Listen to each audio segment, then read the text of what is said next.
Oh, here we go. Liam, are you there, pal? I'm here, mate. We got you. You know, we get there in the end, don't we, with this sort of stuff? You wouldn't think we tried it earlier on today either, would you? Well, you wouldn't think that, but you wouldn't also think that while that last track was on, I was dressing my daughter, running around the house, and then she turns on and says, "Do you know where me cat is? And it's this. I tell you, mate, because you've got kids, haven't you? This small, tiny plastic grey cat that I'm expected to recognise, know about, locate its. I wouldn't say I live in a big house, but it's a fairly. There's a good 6 or 7 rooms, Yeah. So I'm expected to know where this cat is, and I just think. But Ellie, I'm just like us asking the kids where our car keys are. I'm not a Scooby Doo. Well, that's what I do. But sometimes I wake her up, I shake her in the morning. I've lost my e-cig. Ellie, do you know where did the last time my e-cig? Or Ellie, where did the last time my car keys? That's the other one. I'm like that with capos around the house because I got my guitars out in the house. The kids usually take them off the guitars and then pretend they're like a car or something like that. They just get used as other things, don't they? I want to put Where's my freaking capo? I don't know, Dad. All right. No the best one in the studio is behind me. I've got a carbon monoxide alarm. So if I don't have the studio windows open and the studio doors open, and I'm puffing away on my e-cig, it bungs off the carbon monoxide alarm. But it's like a domino effect. We've got one that sets off another that goes to another.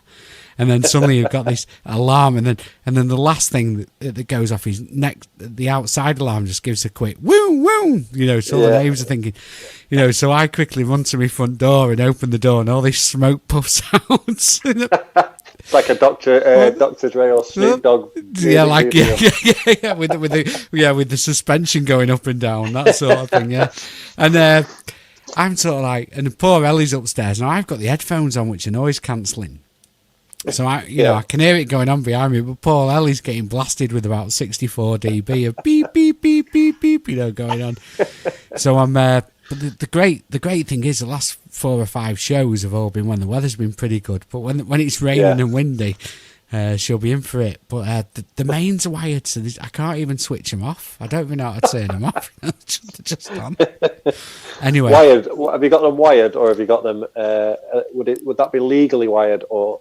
We'll best not go there. Well, it's all signed off. It's all, I tell you what, this house, when I bought this, it's a 1972 bill when I bought it. It still had what's that pre-plastic format now? What was it called?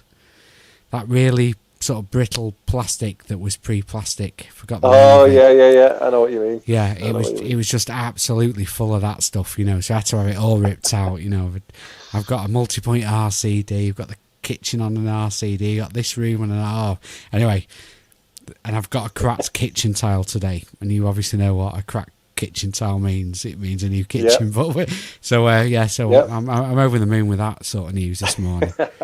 So every time Ellie goes in the kitchen, don't dance in the kitchen. Anyway, it's not about me and my house building problems. How are you, pal? How's the music going? How's the promotions? How's the business? How's everything? How's lockdown? Go for it, man. Oh, good, mate. Yeah, I mean, obviously this has took a bit of an effect on it. I had quite a number of gigs and that cancelled for obvious reasons, and rightly so. But what doesn't kill us makes us stronger. Do you know what I mean? And we move on, and we as long as we're doing what we're told, and we. How do you feel? You sort of promote gigs over in the Melville, I see come up a lot, when you're advertising your gigs and stuff like that. How do you think generally, how are these bars? I think the Melville's are Joey Holt's, which obviously got a big backing. Yeah, it is, yeah. But any other bars that don't have major breweries attached to it, how do you think they're going to survive this?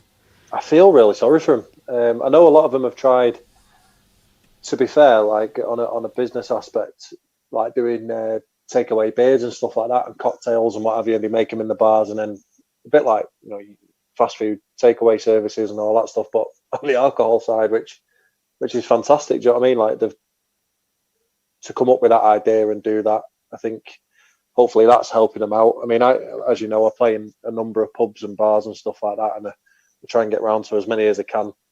And my aim, and I'm sure the aim of a lot of the other open micers, I call them the open mic family, will be to hopefully go around and show support to the bars and pubs.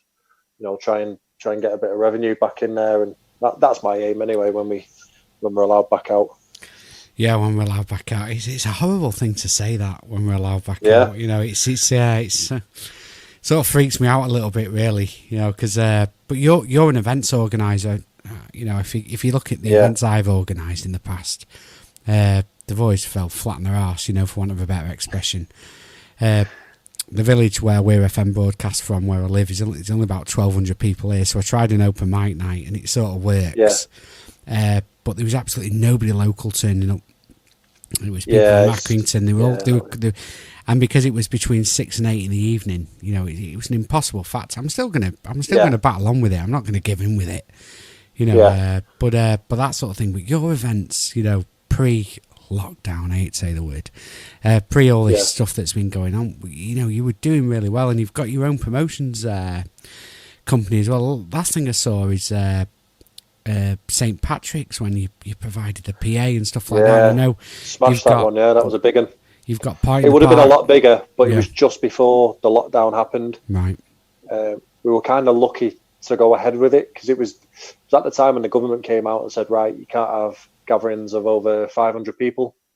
So me and the Rob Foster from Lowry's Yard, and he owns the Steam House as well, we sat down and we were kind of like, should we go ahead with it? And we put that much effort into it, and we had that much interest.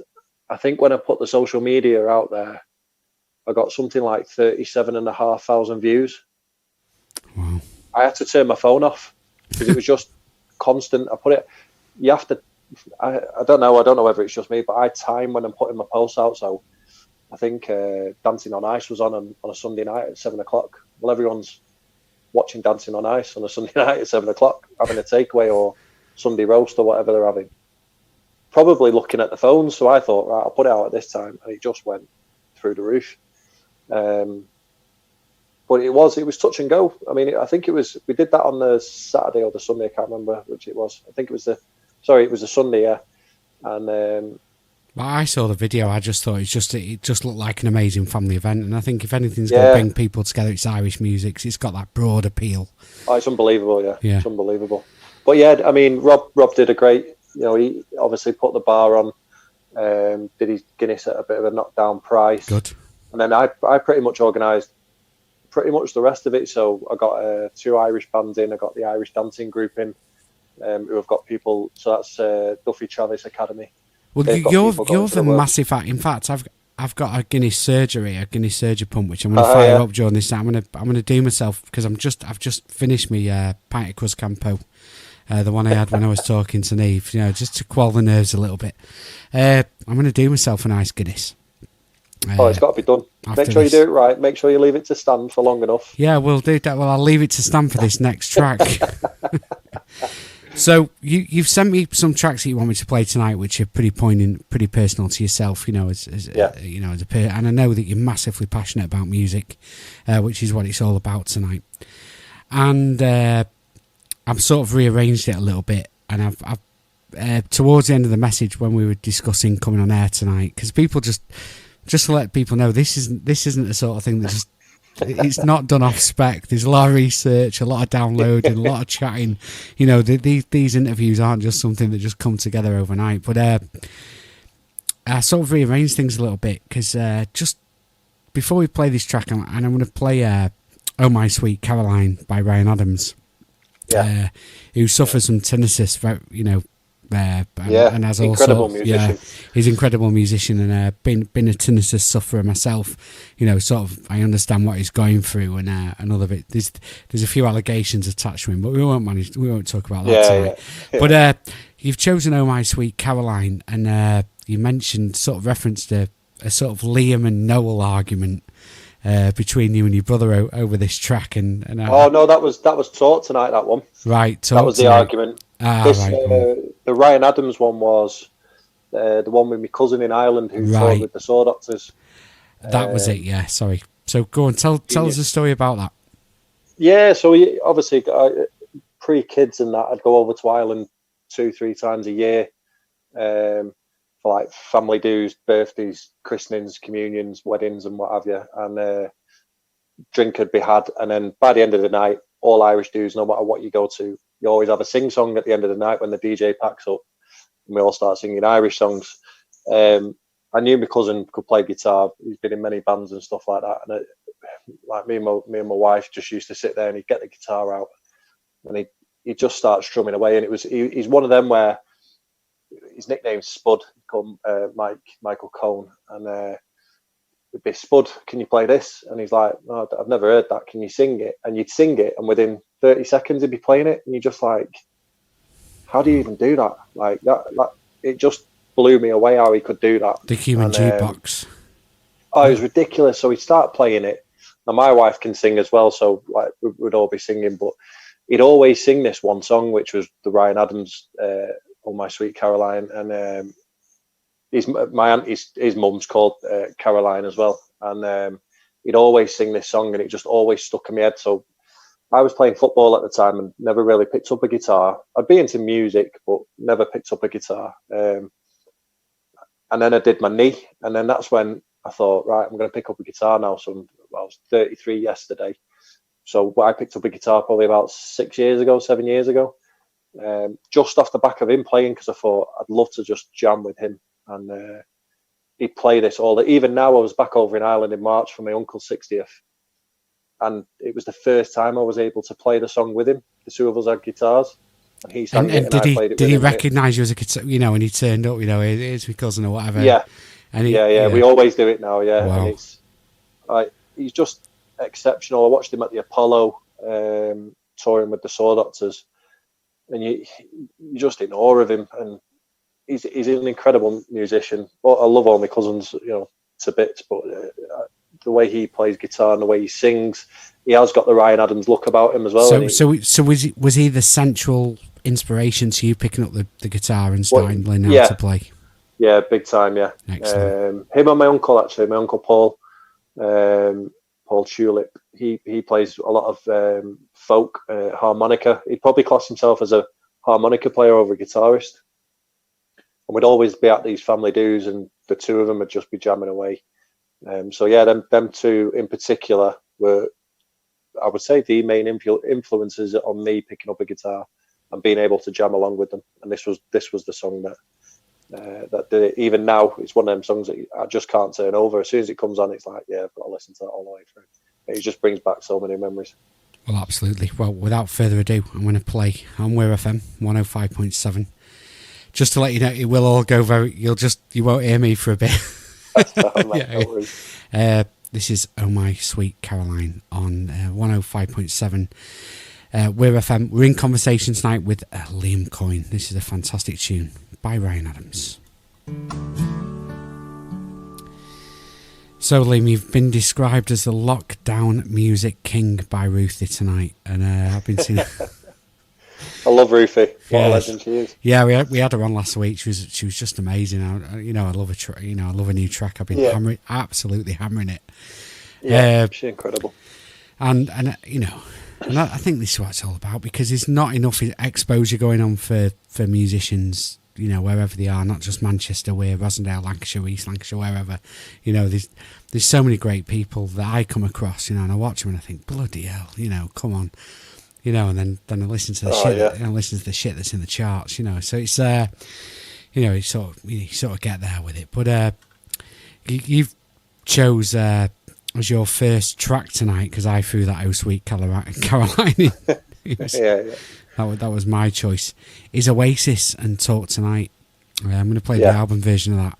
So what's the importance behind this track for you? For me, it's the greatest song ever written. It kind of caught me off guard when I watched the Oasis documentary Supersonic as well, and how they went into detail about it. Stuff that I didn't know about the song. But yeah, it was the first song I ever learned how to play on the guitar. I thought, if I'm going to pick up a guitar and play one song and one song only, I'm going to learn how to play this and play it well, or try to play it as well as I can do. So my brother, PJ, is a really good musician, he hasn't played guitar in a long time now, but really good guitarist back in the day. So I got this guitar off my brother-in-law, who's a drummer in a band, Chris Norwood. in Purple Heart Parade, and he gave me this. Oh, the guitar was awful. I used to call it the cheese grater because the strings were so far off the fret. Yeah, I get you. When that phrase "play till your fingers bleed," that is literally what happened. Can I just say, because I don't want to interrupt, but I think there's so many. It's a little bit of a theory of mine. So this. Here we go. Here's a Stylesy theory for you. That the Chinese sort of Japanese copy guitar market has a lot to answer for. They send this over because I get so many sort of things. I get a link off someone completely out of the blue, hardly know him. They know I can play the guitar, and they send me a link to a Japanese copy or a Chinese. Come up with a name. What's them ones that they sell at Sound Control? I don't know the name. It's just some random name over the top of it. And will this be all right for me, lad? And I have to go back and then say, at that point, but I don't want to obligate myself into a load of lessons and stuff like that. It's not what I do. I get you. Do you know what I'm saying? But I think there's probably so many talented musicians out there that don't actually play because they've been given what you said, a cheese grater. Awful. Yeah, it was absolutely awful. But you didn't give in. You carried on, yeah. And then what was it like when you went from a cheese grater to something with a nice low action? Oh, it's incredible. So I've still got my first guitar, which is I don't know if I can say the name of it. You can say what you want, mate. No regulation. Go on. Yeah, a Farida. It's called Farida. Yeah, good. I've seen the guitar and I sent a picture of it to the missus, and all I wrote on it was, "Look at the fucking curves on this," as if to say it's a new piece on the side. Yeah, a little bit on the side. Yeah, here's me new love. Probably, I sent it in like the June, July sort of time. I didn't think anything of it. This was, 7-8 years ago now, and Christmas came, and lo and behold, she bought me the guitar. But the one I've got and the colour of it was the last of that colour in the country, and they stopped producing it. So you were saying you were 33 7 years ago. So are you telling me that you started playing when you were 25, 26? Is it 26? Yeah. As soon as I done had you had any prior experience to that, or you just no? Bloody I did karaoke. Bloody hell, I did karaoke. That was about it. In fact, I represented the Melville in a karaoke competition. Joey Alt's karaoke comp. Shall I send you a certificate for that? Honest to God, it was unbelievable. Here's a quick story for you. Went to a place in Leigh. I think it was called the Lion Hotel or something in Tilsley. And there was a representative from every Joey Alts' pub.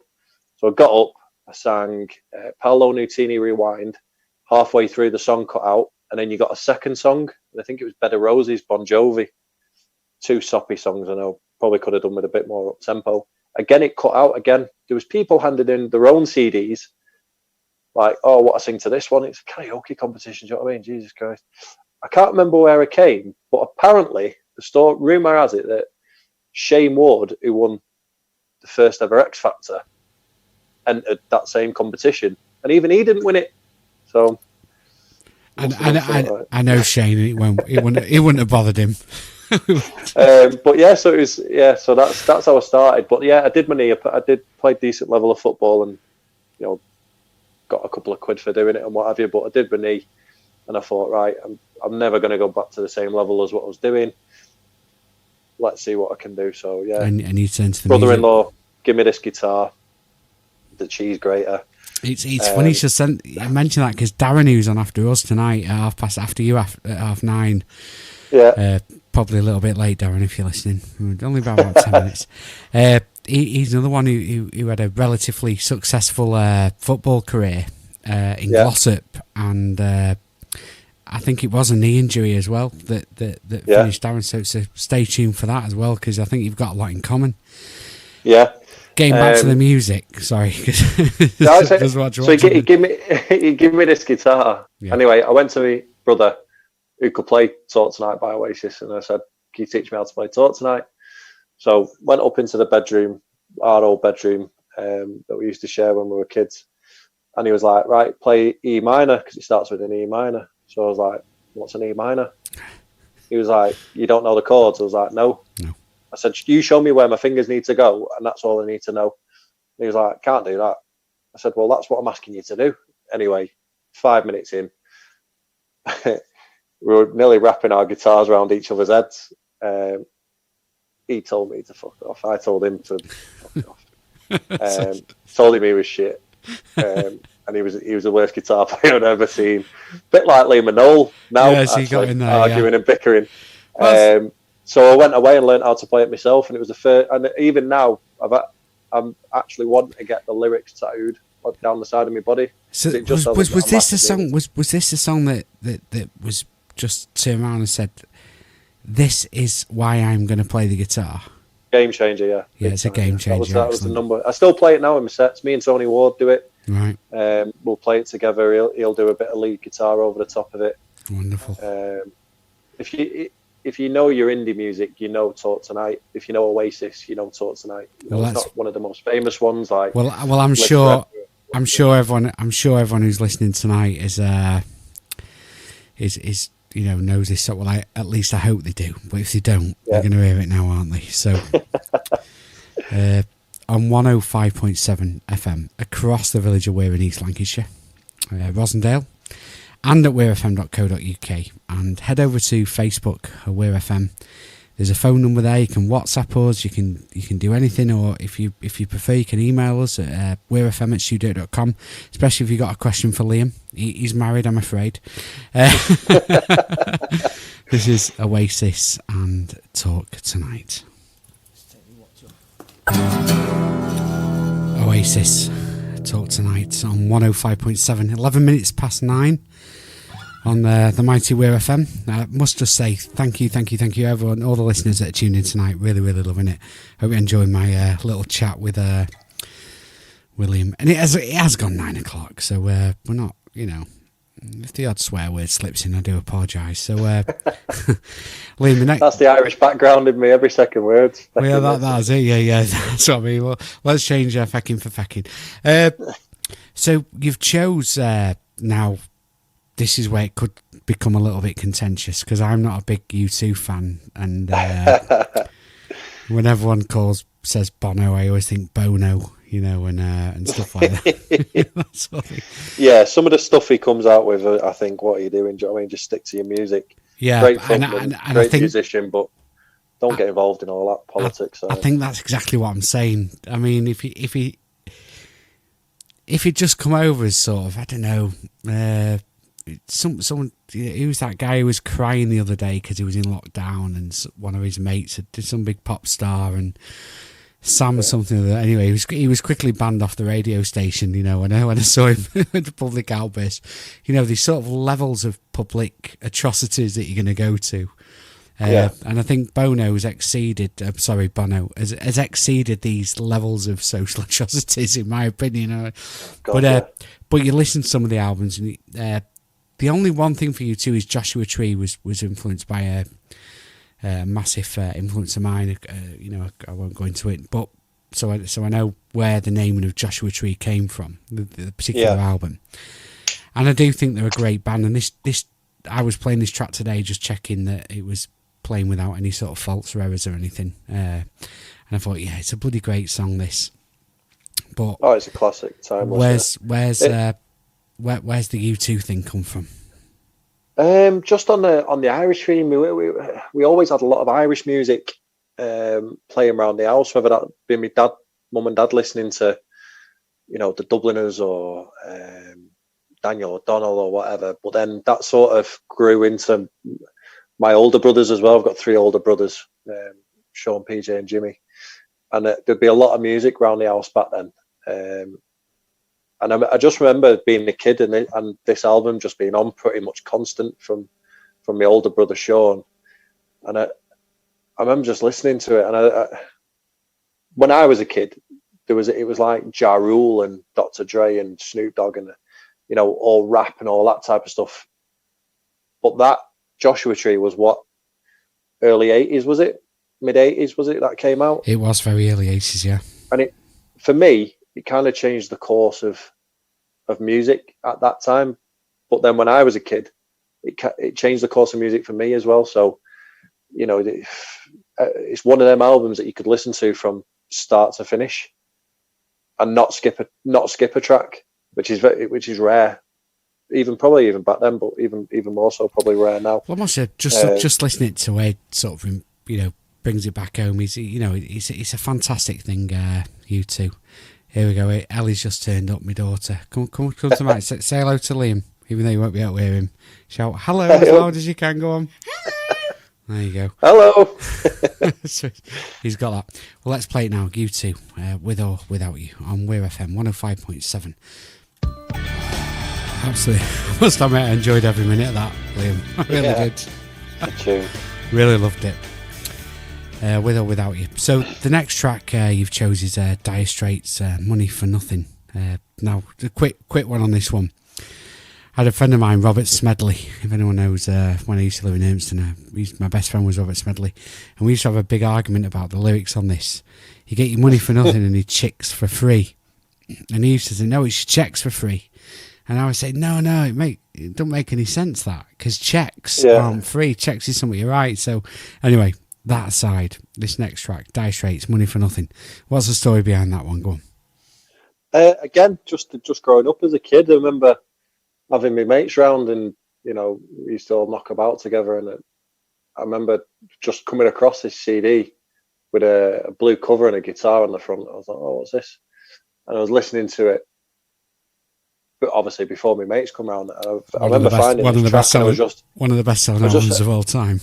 Oh, and I remember just the song come on, and obviously it starts off, and then the drum beat, and then the guitar kicks in, and I was just like, what is this? I want more of this. Like, it just blew me away. The intro to it and everything, it's just an absolute iconic. These songs will be, when I'm 80, I'll probably still be listening to them even then. I think about 2 or 3 shows ago on Weir FM, we played The Man's Too Weak, The Man's Too Strong, off Brothers in Arms, and it was this is when you're talking amazing music and Money for Nothing. Oh, you could pick any song off that album. Again, it's another one that you, from the first song right the way through to the end, you just don't change it. You just listen to it. It's just a story. On a very early, when we first started Weir FM back on March 23rd at lockdown, we were playing a live version of Romeo and Juliet, and it's just, what I can say, it's absolutely brilliant tune.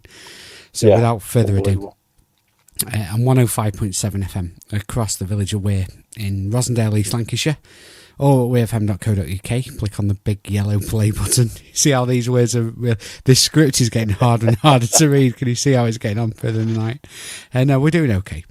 Or you can drop us an email, weirfm@post.com, or just head over to Facebook, get the phone number there. WhatsApp is definitely the greatest way to contact us. It just flashes up on my screen. I can see it in real time.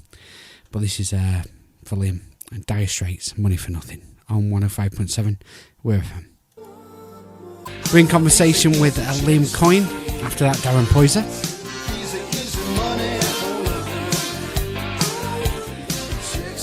He's got a massive shout out now for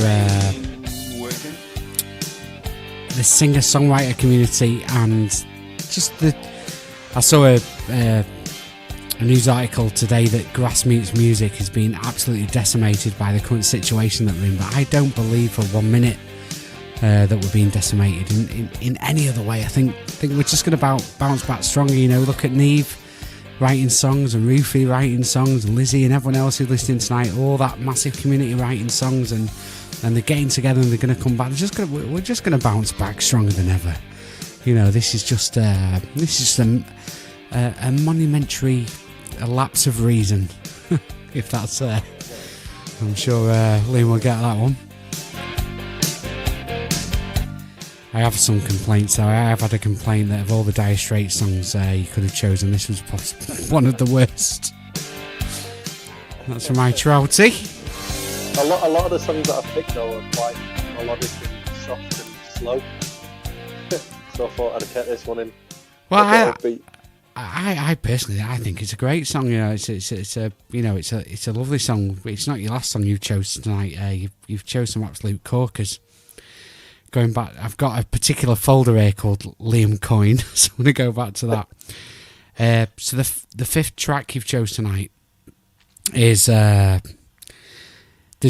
my guitar hero is Frank Zappa, and I'm a massive Frank Zappa fan, and he actually owns the one of the he's dead now, so he doesn't own anything. His estate owns one of the guitars that was weed on and set fire to, on stage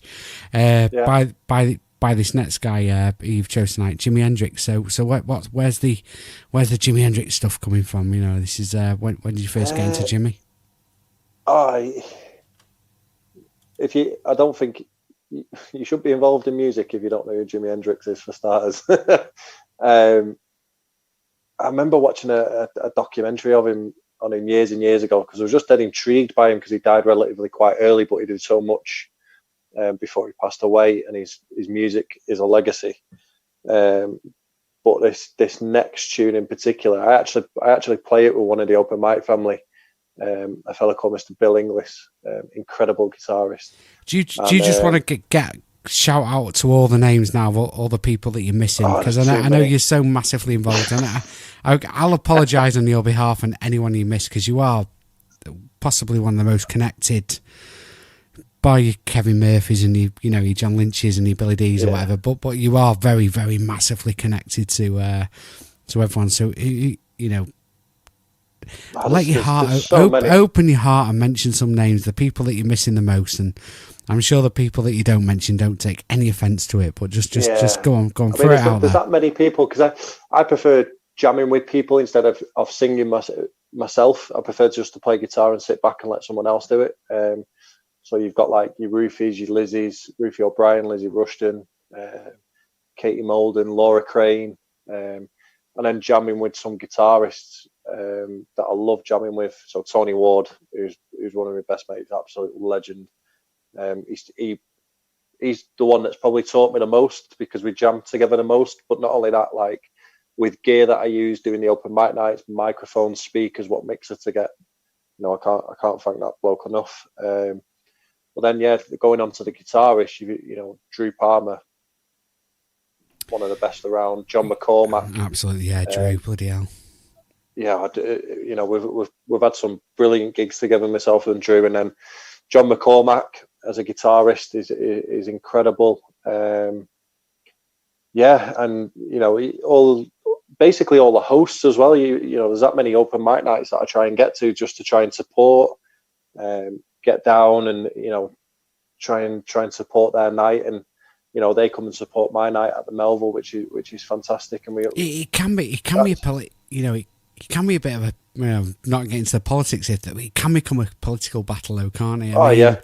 It can be. In some respects, because clear of that. Yeah, if you're trying to stay clear, because you just did it for the love of the music and what you're doing and stuff like that. That is 100% it. That's 100% it. And when that sort of gets confused, with other things, suddenly it becomes a territorial thing. But I just don't believe deep down music just isn't territorial, in that respect. No, I've been taught it's a great seeing the lesson. Different musicians as well. There's that many musicians that are unsigned, out learning the trade at the open mic nights, and some of the musicians that I've seen at open mic nights, Roydan, they're better than gigs that you pay 25 quid to go and watch, absolutely, 30 quid, 40 quid. Yeah, absolutely. You sat there in just absolute amazement at the caliber of musicians and singers that you are watching.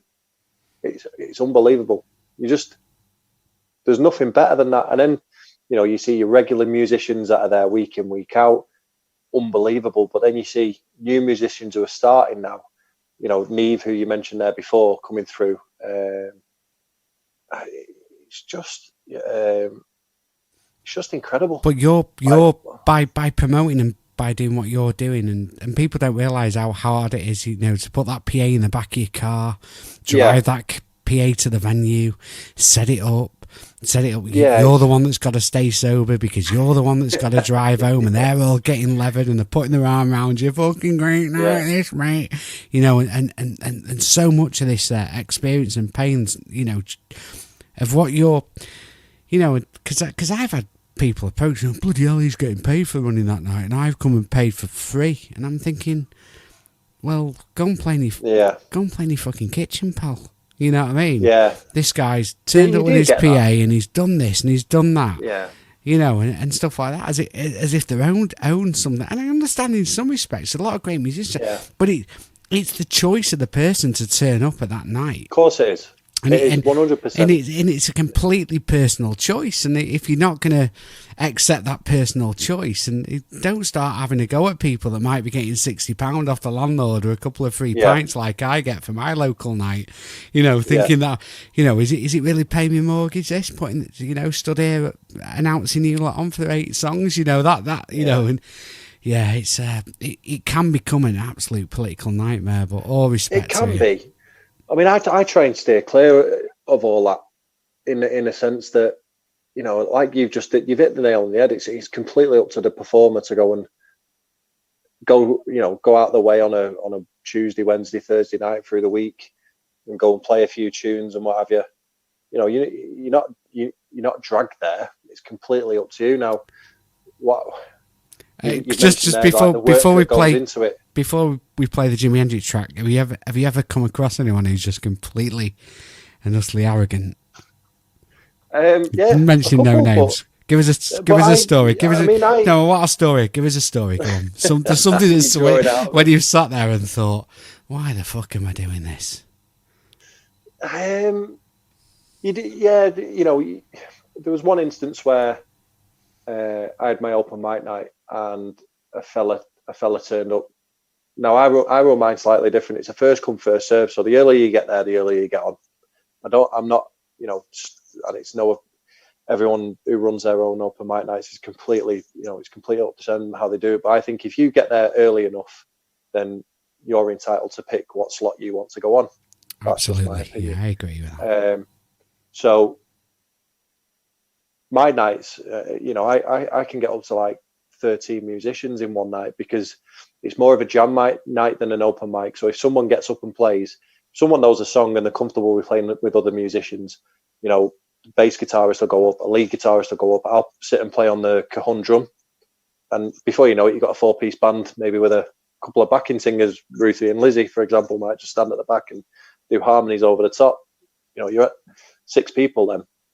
So it's more of a jam night, but there was maybe a couple of instances where someone's turned up and gone, oh, can I get on before such a body? And I'm like, no. You know, they've turned up at like 9:30 expecting to go on at 9:45. And I'm like, these have been here since, you know, my night starts at 8:30. And I'm like, these guys have been here since 8:00. Like, they're sat waiting and they're waiting their turn. All I do is I put a sheet of paper on the table in front of where we're performing. And as soon as someone comes in, they put the name on the list. And then if there's a slot available, they put the name in that slot. Right. If they're there early enough and they want, you know, prime slot, maybe a 3, 4, 5, 6, then if they're there early enough, they. But can I be an exception? Because we had Paul G on the other week. Paul G, the human jukebox, and we were having a laugh. Yeah, he's a legend, Paul. We've had many gigs together. I'm the 10 guy. So so I have to be on at 10. It's just one of these things with me. It's 10. So if I ever turn up at 9:30, can you give me a? You get there at 8:00, you've got 10. Right. Well, I mean, I want to turn up at 9:30 and get on at 10. You know what I mean? What's all this? I tell you what, though. I mean, that. Do you know who I am? Do you know who I am? Well, the first one, you played at the first ever night that I put on at Trafford Social. Yeah, and what a night it was when we had about 40 people on stage with me singing Instigators. Yeah, I remember that. It was unbelievable. It was a great night. Yeah, loved it. My 2 brothers were doormen, and I said, "Will you do the door for me? Because I don't know how many people are turning up." And it got to about half an hour before we were due to start, and my brother shouted me over, and I was like, "Everything all right?" Like, because we live in Stretford, it can be a bit rough at times. Like, everything all right? It's not kicking off, is it? They went, no. I was like, well, what's up? He said, we're at max capacity. I said, right. I remember this. I think the max capacity fire eggs was like 200. And I was like, right. He said, you had to go up 3 sets of stairs to get to the room that we were playing in. He said the queuing down the stairs, out the door, and back out onto the street. And I was like, oh, Jesus Christ, like, what do I do? And I just said, just keep them coming in and just let them sit on the floor and in front of the stage. And that's exactly what we did, if you remember. And you let me on at 10:20. 10:20, yeah. You and Anthony. Me and Anthony, yeah. Congo Fury. In fact, I'll dig out the video and post that on the Weir FM Facebook page. What a night that was. Anyway, I'm running atrociously late here, so we're gonna rattle through this one. But this is for you, Liam, and this is Jimi Hendrix Experience and Voodoo Child on 105.7 Weir FM. Absolutely brilliant. Jimi Hendrix, Voodoo Child. Absolutely love it. Really, really good. Now, swallowing down my another swig. It must be big. I've had a few messages tonight saying, Ray Roydan, you sound a bit drunk tonight, Ray. And I would say I've just been replying back saying, drunk, I'm absolutely bloody livid. I mean, steaming. Yeah, absolutely steaming. That's great. This is a great thing though, because as long as I don't have to mess around with the mouse or the mice, the mouse, to get the levels right and stuff like that. What I've actually got next to me is a mixing desk. And as long as I can put my hand on something and actually turn the knob, I know that everything's going to be right. But when the fact I work in IT is a living, but when you put a computer in front of me and you ask me to fade up things up and down with the mouse, it's just not going anywhere. It's it's best thing. The next song, thong song. You chose a thong song. The next song tonight enables me to talk about my musical influences and other bits and pieces. But you've chose Pink Floyd Wish We Were Here off the Wish We Were Here album. Do you know the name of the singer? Just, this is not putting you on the spot, but do you know who sang Have a Cigar on that album? Oh, I wouldn't know. The only other singer that I know for Pink Floyd was Syd Barrett, but he was gone by then, was he? Okay, so if you go back and check your Wish You Were Here album, you'll see that the vocals for Have a Cigar was Roy Harper. He was a guy I played with in the late 90s, early 2000s, and my promoter at the time was actually coming on as an interview after you. Well, he should have been coming on 18 minutes ago, but he's quite happy with that. But no, Roy Harper sang, if you check the album cover for Coming Here, Dear Boy, Have a Cigar You're Gonna Go For, and all that sort of Have a Cigar was sung by Roy Harper. And Roy was in the studio, he was recording Abbey Road at the same time, and he was recording an album called Stormcock, which is Stormcock's the name of a bird called the missel thrush, which is a bird that sings into the wind. And I'm not expecting everyone to be bird spotters and stuff like that, but birds that sing into the wind, it's a little bit like the saying you're pissing in the wind, that sort of thing. And the stormcock, the missel thrush, it's an English bird and stuff like that. And he was recording an album called Stormcock, which was in the independent top 100 albums of all time.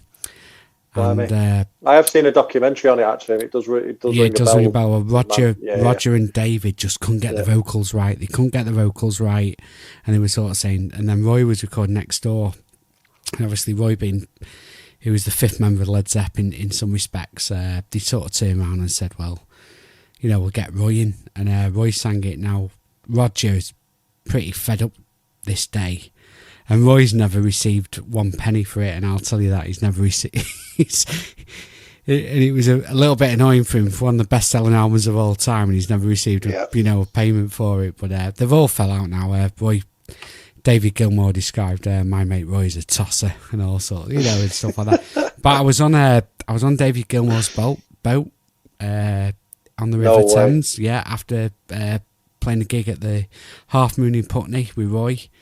I think it's probably about 1993, 1994. And then I started playing with Roy's son.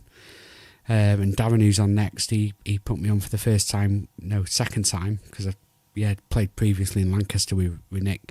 So it's great. When you mention Pink Floyd, I can start throwing in my Pink Floyd associations. Yeah, that's amazing. So, but stuff like that. But what a fantastic track you've chose tonight. So we're going to close this one out.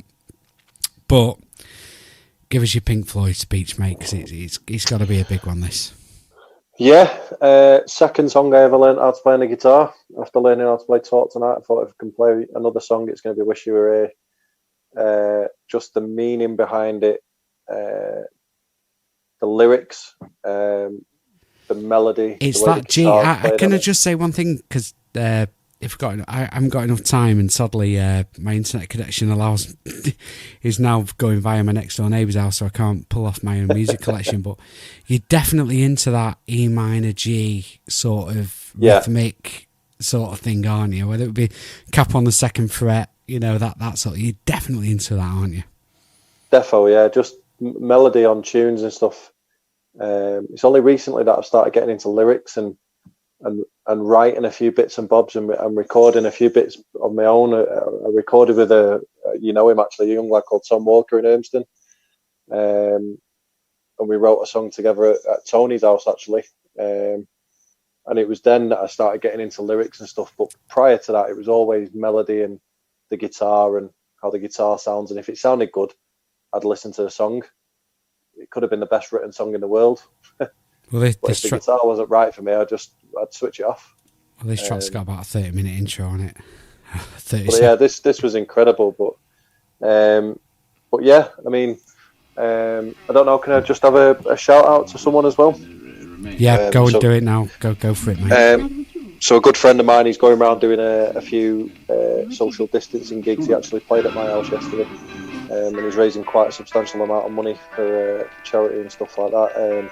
So a big shout out to Martin Davidson on what he's doing and putting a lot of smile. Yeah, I've been watching him, absolutely.